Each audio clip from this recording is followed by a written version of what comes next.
ہر انسان کی زندگی میں غم بھی ہے اور خوشی بھی ہے. دین دنیا کا سیف غم نہ باشد اگر باشد بنی آدم نہ باشد. انسان کے علاوہ باقی جتنی مخلوق ہے اگر وہ مخلوق پریشانیوں سے پاک ہو تو الگ بات ہے. انسان کی زندگی کے اندر اگر اللہ نے خوشی رکھی ہے تو پریشانیاں بھی ہیں، لیکن یہ الگ معاملہ ہے کہ دنیا کی پریشانیاں بھی آتی ہیں اور دنیا کی خوشیاں بھی آتی ہیں. اللہ کریم نے فرمایا جس بندے کو دو چیزیں مل جائیں اس کو تو خوش ہونا چاہیے. اب دیکھیے وہ دو چیزیں کیا ہیں. میری اردو سمجھ آ رہی ہے؟ فرمایا اعوذ باللہ من الشیطان الرجیم بسم اللہ الرحمن الرحیم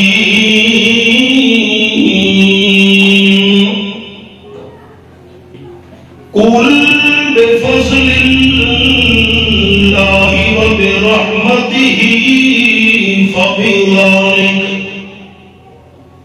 فبذلك فليفرحوا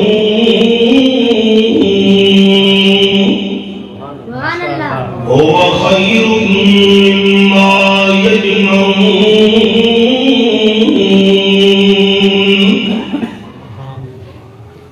یہ آیت نمبر 58 سورت کا نام سورت یونس پارا. فرمایا اعلان کر دو میرے محبوب پیغمبر صلی اللہ علیہ وسلم جس بندے کو اللہ کا فضل مل جائے، جس بندے کو اللہ کی رحمت مل جائے، اس بندے کو خوش ہونا چاہیے. ساری دنیا کی نعمتیں مل جائیں لیکن اللہ کے فضل اور اللہ کی رحمت کا مقابلہ نہیں ہو سکتا. یہ میں نے حوالہ کھولا ہوا ہے. اس دنیا میں 3 چیزیں ایسی ہیں آنکھوں کے ساتھ دیکھنا بھی ان کو ثواب ہے.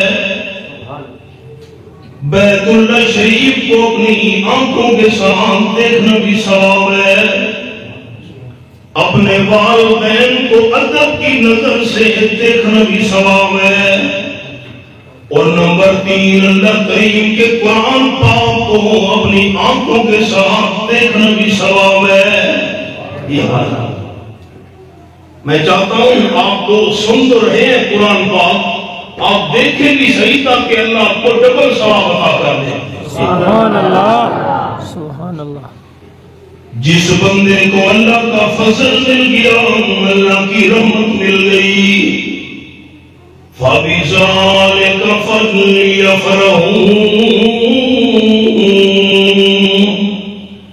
ایسے بندے کو خوش ہو جانا چاہیے. اب میں اللہ کریم کے قرآن سے پوچھنے لگا ہوں اللہ کا فضل کیا ہے، اللہ کریم کی رحمت کیا ہے. یہ میرے سامنے 12واں پارہ سورت کا نام سورت یوسف. فرمایا وَدَخَلَ مَعَهُ السِّجْنَ فَتَيَانِ. یہ میرے سامنے آیت نمبر 36 سورت یوسف 12واں پارہ. لوگ تو جرم کر کے جیل جاتے ہیں، لوگ تو غلطیاں کر کے جیل جاتے ہیں. حضرت یوسف علیہ السلام گناہ سے بچنے کے لیے جیل گیا ہوا ہے. عجیب بات، سال بے قصور جیل کے اندر گزارنے پڑے. حضرت یوسف علیہ السلام کے سامنے 2 نوجوان آ گئے قیدی. ایک قیدی کہنے لگا حضرت انی ارانی آسر خمرہ، میرے ہاتھ کے اندر انگور ہیں، انگوروں کو شراب تیار کر رہا ہوں. وقال الآخر انی ارانی احمل فوق راسی خبزا تاکل الطیر منه. حضرت میں نے خواب دیکھا ہے، میں نے اپنے سر کے اوپر روٹیاں اٹھائی ہوئی ہیں. اب ڈوڈا کہتے ہیں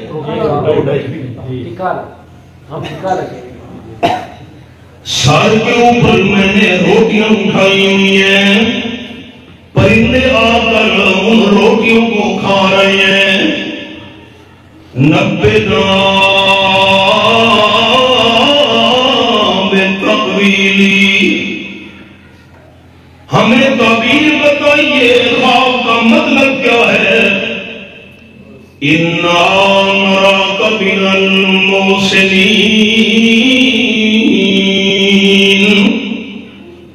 آپ سے ہم خوابوں کی تعبیر اس لیے پوچھنے آئے ہیں. آپ جیسا پورے جیل کے اندر ہمیں نیک بندہ اور کوئی بھی نظر نہیں آیا. سبحان اللہ. چراغ یہاں بھی رکھ دیا جائے، چراغ دیوا جہاں بھی رکھ دیا جائے روشنی بکھیرتا رہتا ہے. بے شک. اللہ کا پیغمبر باہر ہو تو بھی بے مثال، اللہ کا پیغمبر جیل میں بھی ہو تو بھی بے مثال. حضرت یوسف علیہ السلام کو کہنے لگے آپ سے زیادہ اچھا بندہ ہمیں جیل میں نظر نہیں آیا. خواب کی تعبیر بتائیے. حضرت یوسف علیہ السلام نے فرمایا خواب کی تعبیر میں بعد میں بتاؤں گا، پہلے اللہ کی توحید والی تقریر پہلے سن لو. سبحان اللہ. لیکن پہلے میرا تعارف تو سنو، میں کون ہوں. قرآن پاک کے الفاظ حضرت یوسف علیہ السلام نے فرمایا قال لا یاتیکما طعام ترزقان الا نبأتکما بتأویلہ قبل ان یاتیکما. جو تمہیں جیل سے کھانا ملتا ہے ابھی کھانا آنے میں دیر ہے، میں کھانا آنے سے پہلے تعبیر تمہیں بتاؤں گا. لیکن خوابوں کی تعبیر میں اپنی طرف سے نہیں بتاؤں گا. ذالکما مما علمنی ربی، اس علم کے ذریعے بتاؤں گا جو علم مجھے رب نے عطا کیا ہے. اچھا پہلے میرا تعارف تو سن لو میں کون ہوں. انی ترکت ملت قوم لا یؤمنون باللہ وہم بالآخرۃ ہم کافرون. یہ قرآن پاک کا حوالہ. میں حضرت یوسف علیہ السلام کا اس قوم کے مذہب کے ساتھ کوئی تعلق نہیں ہے جو قوم اللہ کی توحید کو نہیں مانتی، جو قوم قیامت کی منکر ہے، اس قوم کے ساتھ میرا کوئی تعلق نہیں ہے، اس قوم والا مذہب میرا نہیں ہے. میں یوسف علیہ السلام کس کے پیچھے چلتا ہوں؟ وَاتَّبَعْتُ مِلَّتَ آبَائِي. میں یوسف علیہ السلام اپنے باپ دادا کے مذہب پہ چلتا ہوں. بڑے ساتھی غور کریں. حضرت پنجاب نہیں ہے نا، پنجاب والے کہتے ہیں ہمیں کہتے ہو باپ دادا کے مذہب پر نہ چلو، تو یوسف علیہ السلام نے نہیں کہا تھا میں باپ دادا کے مذہب پر چلتا ہوں. پختونوں کو میرا سوال سمجھ آیا ہے؟ جی. لوگ کہتے ہیں تم جو پنجبیری ہو تم کہتے ہو باپ دادا کے مذہب پر نہ چلو. حضرت یوسف علیہ السلام نے بھی فرمایا تھا وَاتَّبَعْتُ مِلَّتَ آبَائِي. میں حضرت یوسف علیہ السلام اپنے باپ دادا کے مذہب کے پیچھے چلتا ہوں. اگر ہم باپ دادا کے مذہب کے پیچھے چلتے ہیں ہمیں کیوں روکتے ہو؟ ہم نے کہا بھائی جان آپ نے آدھی آیت پڑھی ہے، آگے بھی تو پڑھنا۔ حضرت یوسف علیہ السلام کے باپ دادا کون تھے؟ سبحان اللہ۔ فرمایا ابراہیم و اسحاق و یعقوب۔ حضرت یوسف علیہ السلام خود بھی پیغمبر ہے، ان کا ابا حضرت یعقوب علیہ السلام بھی پیغمبر ہے، ان کا دادا حضرت اسحاق علیہ السلام بھی پیغمبر ہے، ان کا پردادا حضرت ابراہیم علیہ السلام بھی پیغمبر ہے۔ اگر باپ دادا ایسے ہوں جیسے حضرت یوسف علیہ السلام کے تھے، ایسے باپ دادا کے مدد کے پیچھے ضرور چلنا چاہیے۔ میری اردو سمجھ آئی ہے؟ جی جی۔ جو ہمارے باپ دادا تھے ان کو تو الحمد شریف نہیں آتی تھی، ہمارے باپ دادا کو تو قرآن پڑھنا نہیں آتا تھا، ایسے باپ دادا کے پیچھے چلے باپ بھائی باپ۔ عجیب بات یہ حضرت، ہمارے باپ دادا کچے مکانوں میں رہتے تھے، پیدل سفر کرتے تھے، ہم کوٹھیوں میں رہتے ہیں، عالی شان گاڑیوں میں سفر کرتے ہیں۔ یہ جو چیزیں ہم آج کھا رہے ہیں نعمتیں، یہ باپ دادا کے پاس تو نہیں تھی۔ دنیا کے معاملے میں ہم باپ دادا کے پیچھے نہیں چلتے، وہ کچے مکان میں رہتے تھے، ہم بھی کچے میں رہے، وہ پیدل سفر کرتے تھے، ہم بھی پیدل سفر کریں، وہ یہ چیزیں نہیں کھاتے تھے جو آج ہم کھا رہے ہیں، ہم بھی روکھی سوکھی کھائیں لسی کے ساتھ۔ دنیا کے معاملے میں باپ دادا دلیل نہیں ہے، اور دین کے معاملے میں باپ دادا دلیل بن گئے۔ اردو سمجھ آئی ہے؟ جی۔ حضرت یوسف علیہ السلام نے فرمایا میرا ابا کون ہے؟ یعقوب علیہ السلام۔ میرا دادا کون ہے؟ اسحاق علیہ السلام۔ میرا پردادا کون ہے؟ ابراہیم، حضرت ابراہیم علیہ السلام۔ باپ دادا ایسے ہوں ان کے پیچھے ضرور چلنا چاہیے۔ پھر قربان جاؤں، حضرت یوسف علیہ السلام نے اپنے باپ دادا کا مذہب بھی بیان کر دیا۔ میرا مذہب کیا ہے، میرے والد کا مذہب کیا ہے، میرے دادا اسحاق علیہ السلام کا مذہب کیا ہے، میرے پردادا حضرت ابراہیم علیہ السلام کا مذہب کیا ہے۔ فرمایا ما کان لنا ان نشرک باللہ من شیء۔ میں یوسف علیہ السلام بھی مشرک نہیں ہوں، میرا ابا یعقوب علیہ السلام بھی مشرک نہیں، میرا دادا اسحاق علیہ السلام بھی مشرک نہیں، میرا پردادا حضرت ابراہیم علیہ السلام بھی مشرک نہیں۔ میں یوسف علیہ السلام بھی توحیدی ہوں، میرا ابا یعقوب علیہ السلام بھی توحیدی، میرا دادا اسحاق علیہ السلام بھی توحیدی، میرا پردادا حضرت ابراہیم علیہ السلام بھی توحیدی۔ میں بھی موحد ہوں، ابا بھی موحد، دادا بھی موحد، پردادا بھی موحد۔ شرک سے بچ جانا اور توحید والا مسئلہ مان لینا، ذالک من فضل اللہ، یہ اللہ کا بڑا فضل ہے۔ اردو سمجھ آئیے میری؟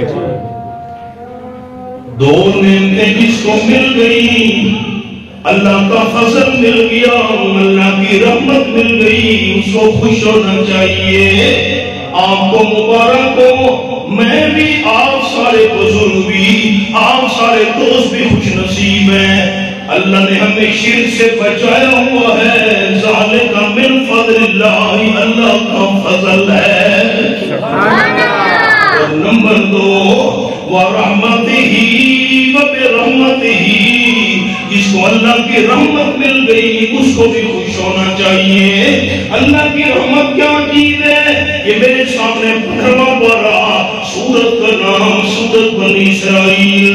فرمایا وَنُنَزِّلُ مِنَ الْقُرْآنِ مَا هُوَ شِفَاءٌ وَرَحْمَةٌ لِّلْمُؤْمِنِينَ۔ یہ آیت نمبر 82 ہے۔ میں تھوڑا تھوڑا قرآن پاک نازل کر رہا ہوں، جو قرآن پاک بیماریوں کے لیے شفا بن کر آیا ہے۔ جسمانی بیماریوں کے لیے قرآن شفا، روحانی بیماریوں کے لیے قرآن شفا۔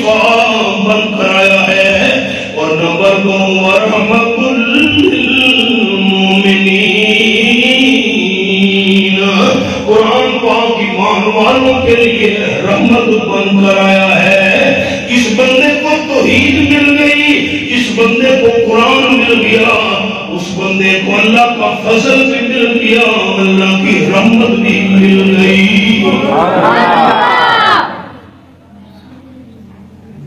اب افسوس یہ ہے کہ آپ کے سپیکر نے وفا نہیں کی، میری ماں اور بہنوں تک میری آواز پہنچتی پھر مجھے خوشی ہوتی۔ آپ کو میں حدیث سنا دیتا ہوں۔ قال النبی صلی اللہ علیہ وسلم من قرأ حرفا من کتاب اللہ فلہ بہ حسنہ والحسنۃ بعشر امثالہا۔ آپ صلی اللہ علیہ وسلم نے فرمایا جو بندہ قرآن پاک کا ایک حرف بھی پڑھ لے، اللہ کریم اس بندے کو 10 نیکیاں عطا کر دیتا ہے۔ پھر امام الانبیاء صلی اللہ علیہ وسلم نے مثال بھی بیان فرمائی، فرمایا الف لام میم، ایک حرف نہیں ہے، الف الگ لام الگ میم الگ ہے۔ جو بندہ الف لام میم کی تلاوت کرے اللہ اس کے دامن میں 30 نیکیاں بھر دیتا ہے۔ پھر عجیب بات یہ ہے الف کا کیا معنی اللہ کے بغیر کوئی نہیں جانتا، لام کا کیا معنی اللہ کے بغیر کسی کو پتہ نہیں ہے، میم کا کیا معنی اللہ کریم کے بغیر کسی کے علم میں نہیں ہے۔ الف لام میم کا معنی اللہ کے بغیر کوئی بھی نہیں جانتا۔ آپ صلی اللہ علیہ وسلم نے مسئلہ سمجھا دیا، بندہ قرآن پاک کی تلاوت کرے الف لام میم، معنی بندے کو نبی آئے، اللہ خالی الفاظ پڑھنے سے پھر بھی نیکیاں عطا کر دیتا ہے۔ سبحان اللہ۔ یہ ہماری بیٹیاں جنہوں نے قرآن پاک مکمل کیا، سال میں کیا ہوگا، 2 سال میں، 6 مہینے میں، قرآن پاک کے حرفوں کی تعداد 3 لاکھ سے بھی زیادہ ہے۔ جو بندہ ایک بار سارے قرآن پاک کی تلاوت کرے اللہ اسے 30 لاکھ سے بھی زیادہ نیکیاں عطا کر دیتا ہے۔ سبحان اللہ۔ اب آپ کو بخاری شریف کی حدیث سناؤں۔ قرآن اور حدیث صحیح دونوں ہماری آنکھوں کا نور ہے، یہی تو ہمارا سرمایہ ہے۔ آپ صلی اللہ علیہ وسلم صحابہ کرام کے ساتھ بیٹھے ہوئے تھے، ایک عورت آ گئی، اتنی پشتو تو مجھے آتی ہے، میں ہوں پٹھان بادوزئی، لیکن مسئلہ یہ ہے کہ پنجاب میں رہا ہوں، میرے والد سے بڑے ماہر تھے پشتوں کے، اور چونکہ مجھے ماحول نہیں ملا تو وہ یاد نہیں رہی۔ خزے ایک عورت آ گئی، کونے میں کھڑی ہو گئی، آپ صلی اللہ علیہ وسلم سے کہنے لگی حضرت میں اپنے نکاح کا اختیار آپ کو دے رہی ہوں، اگر آپ چاہیں میرے ساتھ اپنا نکاح پڑھ لیں۔ آپ صلی اللہ علیہ وسلم نے بات سننے کے بعد سر مبارک نیچے کر لیا، ایسے جیسے بندہ سوچتا ہے۔ جب آپ صلی اللہ علیہ وسلم خاموش ہوئے، کوئی جواب نہیں دیا، ایک غریب صحابی کھڑا ہو گیا، کہنے لگا حضرت اگر آپ کو نکاح کی ضرورت نہیں ہے، میں غریب آدمی ہوں، اس عورت کا میرے ساتھ نکاح کر دیجئے۔ آپ صلی اللہ علیہ وسلم نے فرمایا نکاح تو میں کر دیتا ہوں، حق مار میں کیا چیز دے گا؟ اس نے کہا اللہ کے پیارے پیغمبر صلی اللہ علیہ وسلم میں غریب بندہ ہوں، حق مار میں دینے کے لیے میرے پاس کوئی مال اور پیسہ نہیں ہے۔ آپ صلی اللہ علیہ وسلم نے فرمایا وَلَوْ خَاتَمًا مِّنْ حَدِيدٍ، کوئی لوہے کی انگوٹھی ہے، انگوٹھی لوہے والی دے دے، میں حق مار کے بدلے میں تیرا نکاح پڑھ دیتا ہوں۔ اس نے کہا حضرت میرے پاس لوہے کی انگوٹھی بھی نہیں ہے۔ آپ صلی اللہ علیہ وسلم نے فرمایا اپنی قوم والوں کے پاس جا اور قوم والوں سے جا کر کوئی مال اور دولت مانگ، کوئی پیسے لیا، تیری برادری والے تیری امداد کرے۔ وہ غریب صحابی وہاں سے چلا گیا، تھوڑی دیر کے بعد واپس آیا، آپ صلی اللہ علیہ وسلم سے کہنے لگا واللہ ما وجدت شیئا، اللہ کی قسم میں بھی غریب ہوں، میری قوم والے بھی غریب ہیں، حضرت ان کے پاس بھی کوئی پیسہ نہیں ہے، قوم والوں کے پاس کوئی سونا چاندی نہیں ہے، مجھے تو کوئی چیز بھی نہیں مل سکی۔ آپ صلی اللہ علیہ وسلم نے فرمایا پھر نکاح کیسے ہوگا؟ وہ کہنے لگا حضرت یہ میری چادر ہے، میں چادر کے 2 ٹکڑے کر دیتا ہوں، ایک ٹکڑا میں خود استعمال کروں گا، دوسرا ٹکڑا حق مار میں دے دیتا ہوں۔ آپ صلی اللہ علیہ وسلم نے فرمایا نہیں، ایک چادر کے 2 ٹکڑے ہوئے، ایک ٹکڑا تیرے بھی کام نہیں آئے گا، اور ایک ٹکڑا تیری بیوی کے بھی کام نہیں آئے گا، ایک ٹکڑے سے تیرا جسم بھی نہیں ڈھانپا جائے گا، ایک ٹکڑے سے تیری بیوی کا جسم بھی نہیں ڈھانپا جائے گا، آدھا ٹکڑا حق مار میں نہیں لگ سکتا۔ اب کچھ بھی نہیں ہے، پریشان ہو کر وہ غریب صحابی وہاں سے چل پڑا۔ آپ صلی اللہ علیہ وسلم کو بڑی شفقت کرنے والے انسان تھے۔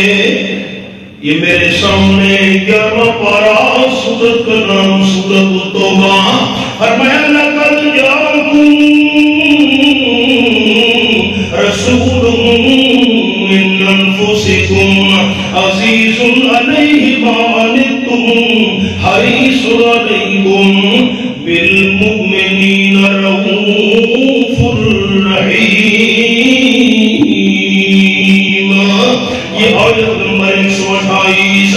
آپ صلی اللہ علیہ وسلم سے بڑا نرم دل، آپ صلی اللہ علیہ وسلم سے بڑا شفقت کرنے والا انسان اللہ نے نہیں بنایا تھا۔ عام ایمانداروں پر بڑے مہربان تھے۔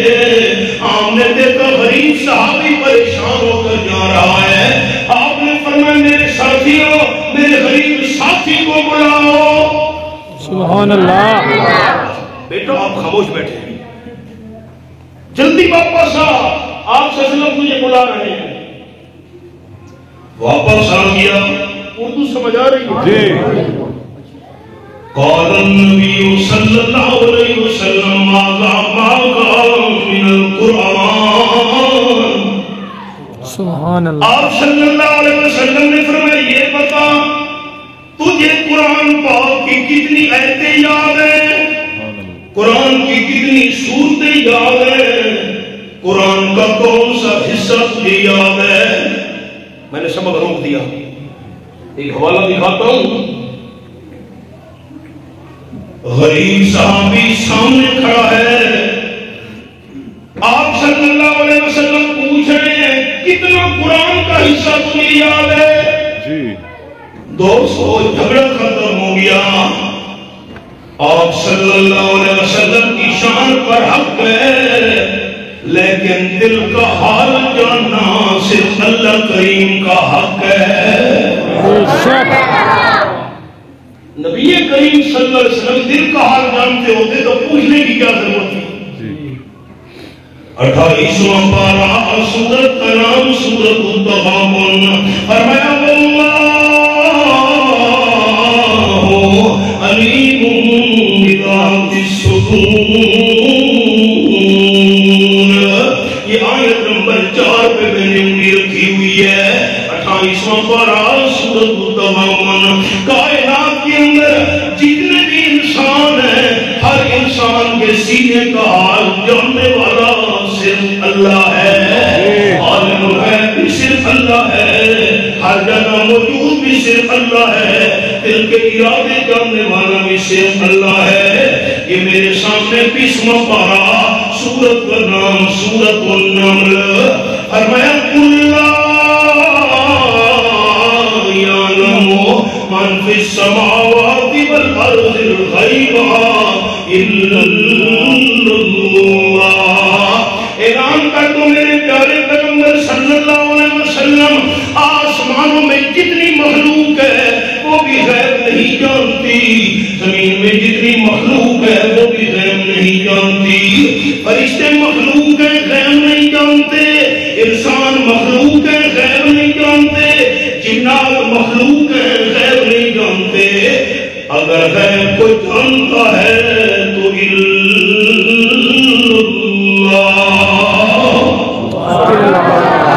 عالم الغیب صرف کون ہے؟ اللہ. اللہ کا نام لینا ہے. عالم الغیب صرف کون ہے؟ یہ ذکر بالجہر نہیں ہے، یہ تو ہمارے دل کے اندر ایمان ہے، زبان سے اللہ کا نام لے رہے ہیں. کوہاڑ شہر میں جاؤ، پشاور چلے جاؤ، نجومی بیٹھے ہوئے ہیں بورڈ لگا کر 100 روپیہ فیس ہے، میں تمہاری قسمت بتاؤں گا. ہاں بھائی واہ، فٹ پاتھ پر بیٹھا ہوئے کوہاڑ کی گرمی، میں گرمی میں بھی کوہاڑ آیا ہوں، پشاور کی گرمی، مٹی کے ساتھ نجومی کے کپڑے بھرے ہوئے ہیں، خود فٹ پاتھ پر بیٹھا ہوا ہے، کوئی سایہ نہیں ہے، کوئی چھپر نہیں ہے. جس بیچارے نجومی کو اپنی قسمت کا پتہ نہیں ہے، ہماری قسمت کیسے بتائے گا؟ غیب کی خبریں بتانے کا دعویٰ کرنے والا نجومی جھوٹا ہے، اللہ کا قرآن سچا ہے. بے شک بے شک. اللہ کا قرآن کو بتا، زندہ مخلوق تو غیب نہیں جانتی، جو فوت ہو گئے ہم نے غسل دیا، کفن پہنایا، جن کا ہم نے جنازہ پڑھا، پھر قبر میں جا کر قبرستان میں دفن کر کے آ گئے. مردے غیب جانتے کہ نہیں جانتے؟ اللہ نے یہ بھی جواب دے دیا، فرمایا وما یشعرون ایان یبعثون. جو قبرستان کے اندر قبروں میں مردے دفن ہیں، مردوں کو تو اپنے بارے میں بھی پتہ نہیں ہے، ہمیں زندہ کر کے کس وقت قبروں سے اٹھایا جائے گا. ہمارے دادا استاد حضرت شیخ القرآن مولانا غلام اللہ خان سے رحمت اللہ علیہ راولپنڈی والے اس آیت کی تلاوت کر کے فرماتے تھے، موت کے بعد قبر والے مردے کو اپنی جان کا پتہ نہیں ہے تو سارے جہان کا پتہ کیسے ہوگا؟ کوئی زندہ عالم الغیب نہیں ہے، کوئی مردہ عالم الغیب نہیں ہے. عالم الغیب الا اللہ. یہی قصور ہے ہمارا. حضرت شیخ القرآن مولانا محمد طاہر رحمۃ اللہ علیہ کا منہ کالا کر کے گدھے پر بٹھا کر سوابی شہر کے بازاروں میں پھرایا گیا. خود حضرت نے لکھا ہے اپنی سوانح عمری میں بقیت الآثار میں. غلطی کیا تھی؟ اللہ، قصور کیا تھا؟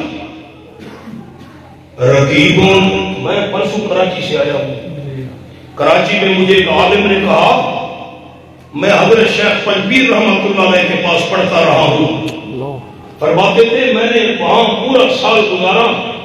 جب ہم حضرت کی چاپی کرتے تھے نا، ہم چاپی کہتے ہیں، چاپی کرتے ہیں، حضرت کی کمر پر 3-4 گڑھے تھے. جیسے زمین میں گڑھا ہوتا ہے نا، مٹی نکالتے ہیں، تو ہم حیران ہوتے تھے جب ہم چاپی کرتے تھے پر گڑھے کیوں ہیں؟ اتنے لوگوں نے ظلم کیے، حضرت کی کمر کا گوشت اتر دیا. غلطی کیا ہے؟ قصور کیا ہے؟ حضرت شیخ القرآن مولانا غلام اللہ خان رحمۃ اللہ علیہ پر پشاور کی سرزمین میں قاتلانہ حملے کیے گئے. غلطی کیا ہے؟ یہی غلطی ہے کہ ہم نے نعرہ لگایا اللہ کے بغیر کوئی عالم الغیب نہیں ہے، مشکل کشا حاجت روا، کھوٹی قسمت کو کھڑا کرنے والا، ٹوٹتی ہوئی کشتیاں پار لگانے والا، سجدے کے لئے منت منوتی مدر نیاز کے لئے صرف اللہ ہے، اللہ کے بغیر اور کوئی نہیں ہے. رقیبوں نے رپٹ لکھوائی ہے، جہاں کے تھان نام لیتا ہے خدا کا اس زمانے میں، یہی قصور ہے، اللہ کا قرآن سنا رہے ہیں، یہی غلطی ہے، اللہ کا قرآن دکھا رہے ہیں، یہی غلطی ہے، اللہ کا قرآن بیان کر رہے ہیں۔ اور ہمارے اکابرین نے یہ فیصلہ کیا تھا، آج ہمارا بھی یہی فیصلہ ہے، ہم جان قربان کر سکتے ہیں، اللہ کے قرآن کا بیان نہیں چھوڑیں گے انشاءاللہ انشاءاللہ۔ سبق پر آئیے، آپ صلی اللہ علیہ وسلم نے غریب صحابی سے پوچھا حق مال میں دینے کے لیے کوئی سونا نہیں؟ سبق یاد ہے کہ بھول گیا؟ یاد ہے، سبق یاد ہے؟ جی جی۔ سونا نہیں، چاندی نہیں، پیسہ نہیں، لیکن یہ بتا ماں کا من القرآن، تجھے قرآن کی کتنی آیتیں یاد ہیں، کتنی سورتیں یاد ہیں، کتنا حصہ یاد ہے؟ اس غریب صحابی نے بتانا شروع کیا، یہ آیت یاد ہے، یہ سورت یاد ہے، یہ حصہ یاد ہے۔ قال النبی صلی اللہ علیہ وسلم قد زوجتک بما معک من القرآن، آپ صلی اللہ علیہ وسلم نے فرمایا تجھے قرآن پاک کا کتنا حصہ یاد ہے، کتنی آیتیں اور سورتیں یاد ہیں، یہ قرآن پاک اپنی بیوی کو سکھا دینا، اسی حق مار پر میں آمنہ کلال تیرا نکاح پڑھا دیتا ہوں۔ سبحان اللہ۔ قرآن قرآن ہے جی۔ ہاں،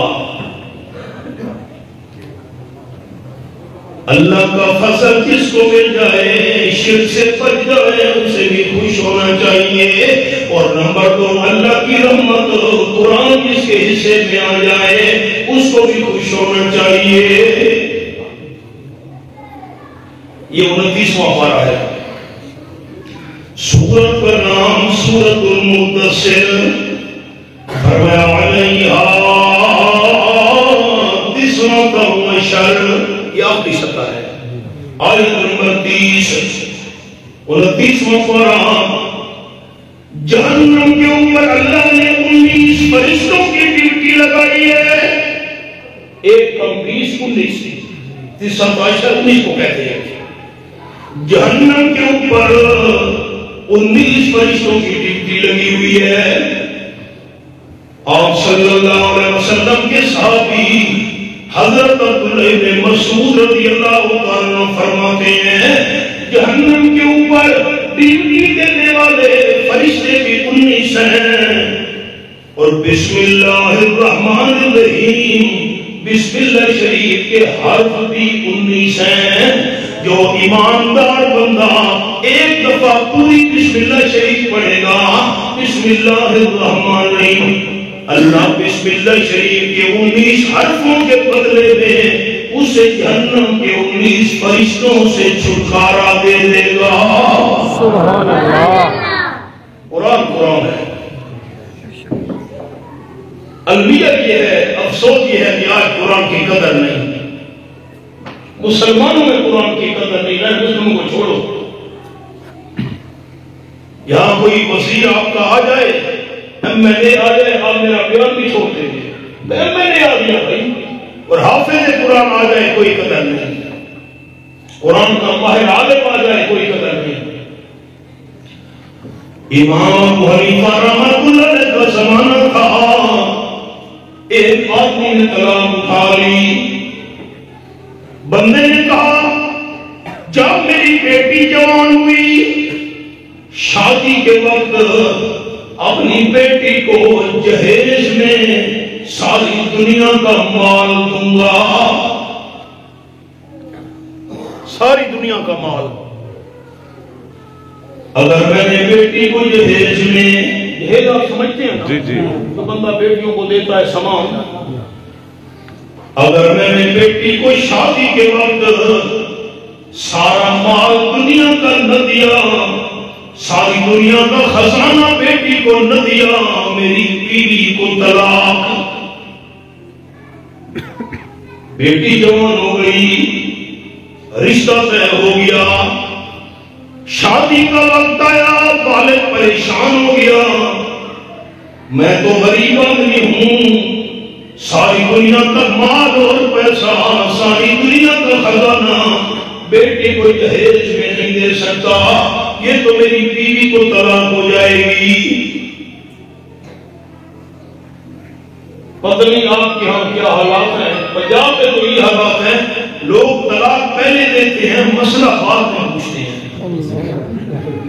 یہاں بھی یہی حضرت مجھے راولپنڈی سے فون آیا 4-5 سال پہلے، میں نے بیوی کو 100 طلاقیں دے دی ہیں، آپ کوئی گنجائش ہے؟ بھائی 100 کے بعد تو کوئی مجھے نہیں، مہربانی بول رہے کوئی گنجائش ہے؟ کوئی چائے پانی لے لو، چائے پانی، کوئی چائے پانی لے لو۔ اب اس بندے کی بندی یہ تھی کہ میری بیوی تو فارغ ہو گئی ہے، مولوی صاحب کی کیوں گھر میں بیٹھی ہے؟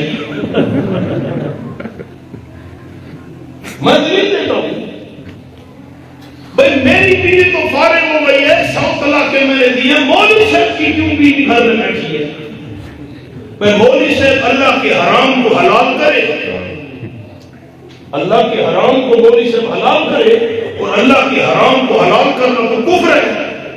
مولوی صاحب کفر والا کام کرے تاکہ اس کی بیوی بھی فارغ ہو جائے، یہ لوگوں کا منصوبہ ہے۔ پھر لوگ کہتے ہیں مولوی صاحب ہم نے غصے سے طلاق دی ہے، نہ کوئی خوشی سے بھی طلاق دیتا ہے۔ ہمارے بڑے حضرت شیخ المشائخ حضرت مولانا حسین علی رحمۃ اللہ علیہ فرماتے تھے، وہاں بھجنا والے سارے اکابرین کے استاد حضرت مولانا حسین علی رحمۃ اللہ علیہ فرماتے تھے، شرک ہوتا ہے محبت کی وجہ سے اور طلاق ہوتی ہے غصے کی وجہ سے۔ بندے نے طلاق اٹھا لی، بیٹی جوان ہو گئی، اب بندہ پریشان ہو گیا، میں نے طلاق اٹھائی تھی، ساری دنیا کا مال و خزانہ بیٹی کو دوں گا، نہ دیا تو بیوی کو طلاق۔ مسئلہ پوچھا گیا امام ابو حنیفہ رحمۃ اللہ علیہ سے، امام صاحب نے فرمایا بندے کو کہو پریشان نہیں ہونا، جب شادی کے وقت بیٹی کو گھر سے رخصت کرنے لگو، بیٹی کو جہیز میں اللہ کا قرآن دے دینا، سمجھ پوری دنیا کا خزانہ دے دیا۔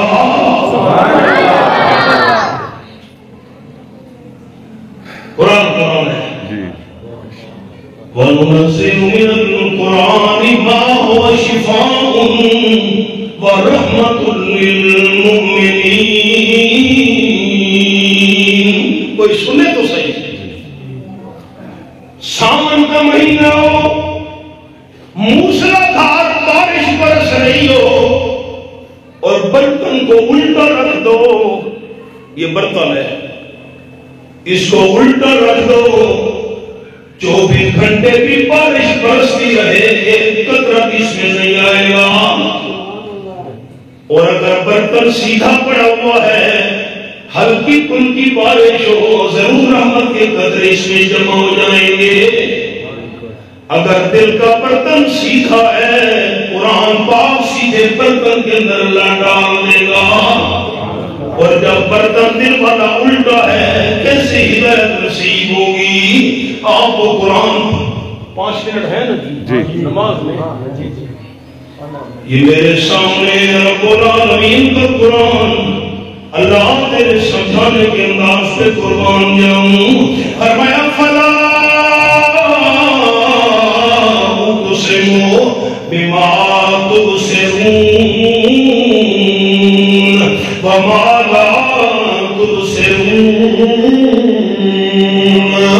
سورۃ الحاقہ آیت نمبر 38 اور 39 29واں پارہ۔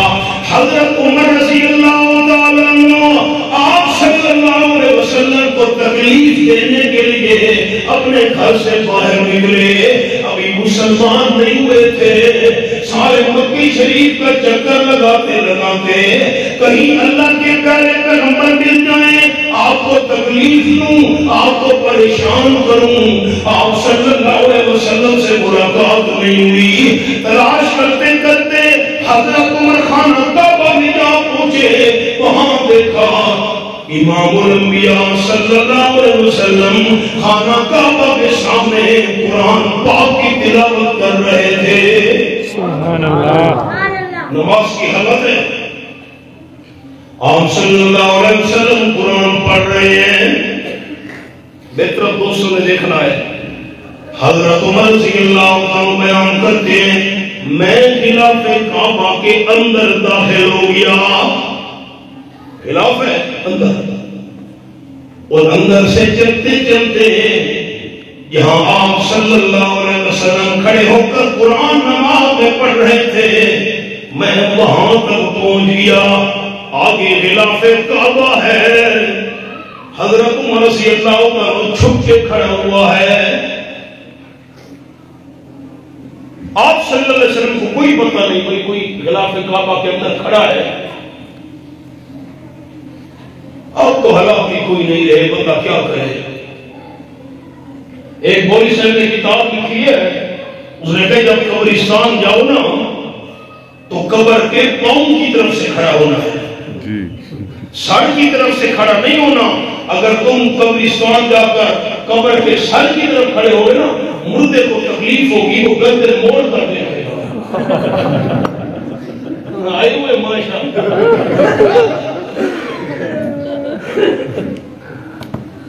اب یہ نہیں سوچا جو اتنی بڑی مٹی میں سے مردہ دیکھ سکتا ہے تو وہ ہمیں کپڑوں کے اندر سے نہیں دیکھ سکتا.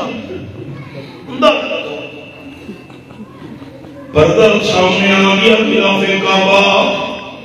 حضرت عمر رضی اللہ عنہ چھپ کے کھڑے ہوئے ہیں, کان لگائے ہوئے ہیں. آپ صلی اللہ علیہ وسلم قرآن پڑھ رہے ہیں. فلا اقسم بما تبصرون. میں اللہ کریم نے قصے بیان کیے لیکن فلا مکے والے لوگوں نے نہیں مانا. میں لاکھ کو زیادہ نہیں بنا رہا. فلا میں اللہ کریم نے دلیلیں بیان کی ہیں لیکن مکے والوں نے نہیں مانا. میں اللہ نے مثالیں بیان کی ہیں, بکری کی مثال, مکھی کی مثال, آگ کی مثال, پانی کی مثال. مکے والوں نے نہیں مانا. نبیوں کے قصے سنائے, ولیوں کے قصے بیان کیے لیکن فلا مکے والوں نے بات نہیں مانی. اب اقسم بما تبصرون. میں اللہ قسم اٹھا رہا ہوں جو چیزیں تمہیں نظر آ رہی ہیں مجھے ان کی قسم ہے. اللہ جس چیز کی قسم اٹھائے اس کی گواہی مراد ہوتی ہے. یہ ساری چیزیں گواہ ہیں. جس چیز کو میں اللہ حکم دیتا ہوں ہر چیز میں اللہ کی بات مانتی ہے. ایک انسان اتنا سخت ہے میں احکم الحاکمین کی بھی بات نہیں مانتا. حضرت عمر رضی اللہ عنہ کہتے ہیں میں تو حیران ہو گیا, میرے دل پر اثر ہونے لگا. بات تو ٹھیک ہے ہم نے نہیں مانی.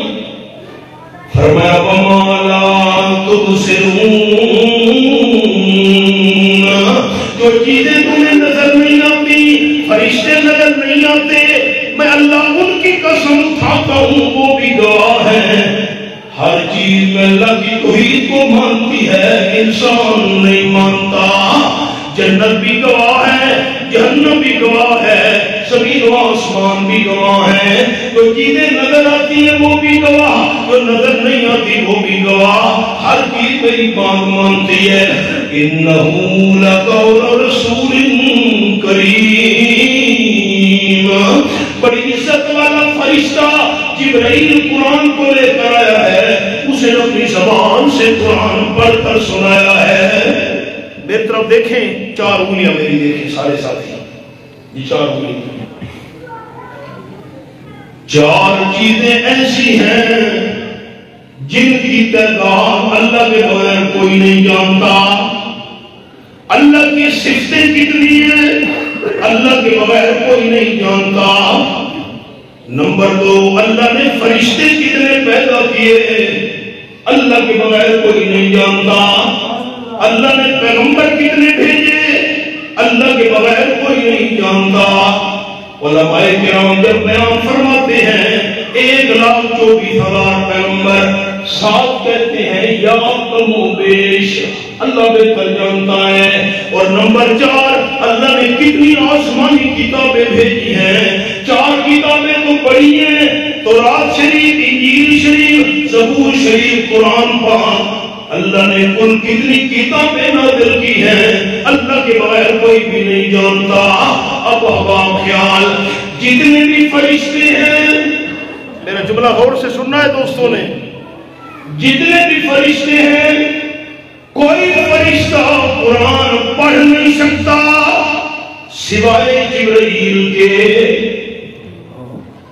جبرائیل تمام فرشتوں کا سردار، یہ قرآن کی تلاوت کر سکتا تھا، باقی فرشتے قرآن سن سکتے ہیں لیکن قرآن پاک پڑھ نہیں سکتے۔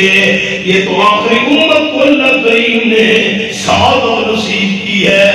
آپ صلی اللہ علیہ وسلم کی امت کا جو بھی ایماندار بندہ قرآن پڑھتا جائے، نیکیوں کے ساتھ جھولی بھرتا جائے۔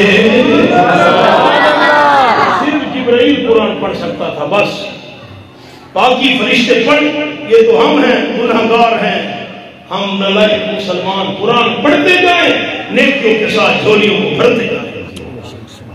آئیے سبق پر قرآن جبریل لے کر آیا، اس نے آپ صلی اللہ علیہ وسلم کو پڑھ کر سنایا۔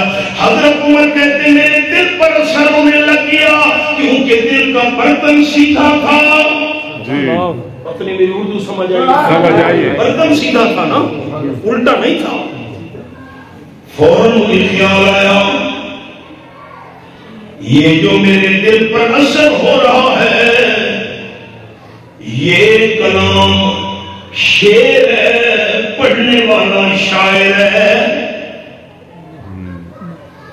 شاعر کلام پڑھتے ہیں نا لوگوں کو اثر ہوتا ہے، یہ پڑھنے والا شاعر ہے، آمنہ کرال صلی اللہ علیہ وسلم کی شاعر ہے، شعر پڑھ رہا ہے، اس لیے تو دل پہ اثر ہو رہا ہے۔